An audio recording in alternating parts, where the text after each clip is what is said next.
Hello everyone, আমি বৈশাখী। আপনাদেরকে আমার চ্যানেলে স্বাগত।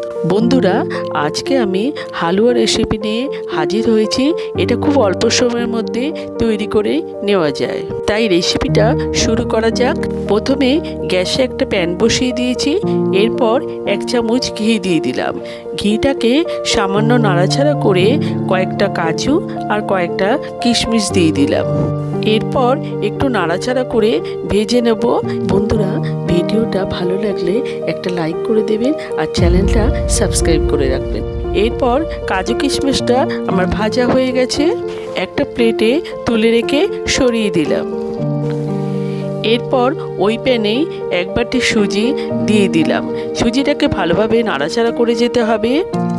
এরপর সুজির মধ্যে আমি 1 চামচ ঘি দিয়ে দিলাম। এরপর ঘিটাকে সুজির সাথে ভালোভাবে মিশিয়ে নিয়ে ভেজে নিতে হবে। এরপর দেখুন সুজিটা আমার ভাজা হয়ে গেছে। এরপর দিয়ে দিলাম একটা তেজপাতা। এরপর 1 লিটার দুধকে আমি আগে থেকে ঘন করে রেখেছিলাম, সেটা দিয়ে দিলাম। এরপর নাড়াচাড়া করে যেতে হবে। নাড়াচাড়া করতে করতে দুধটা অনেকটা টেনে গেছে। গ্যাসের ফ্লেমটা লো রাখতে হবে, আবারও নাড়াচাড়া করে যেতে হবে, না হলে তলায় লেগে যেতে পারে। আপনারা এখানে দুধের পরিবর্তে জলও ইউজ করতে পারেন। এরপর আগে থেকে ভেজে রাখা কাজু কিশমিশটা সেটা দিয়ে দিলাম। এরপর দেখুন বন্ধুরা, দুধটা কিন্তু আরও টেনে গেছে।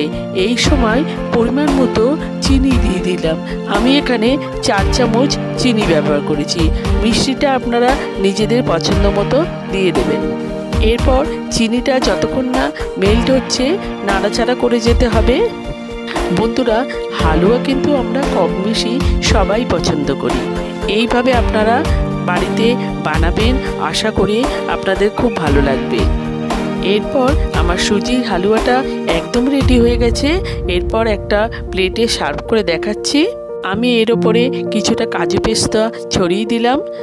এটা অপশনাল, নাও দিতে পারেন। আপনারা যারা আমার ভিডিওটা যে যেখান থেকে দেখছেন তাদের পাশে থাকার অনুরোধ রইল।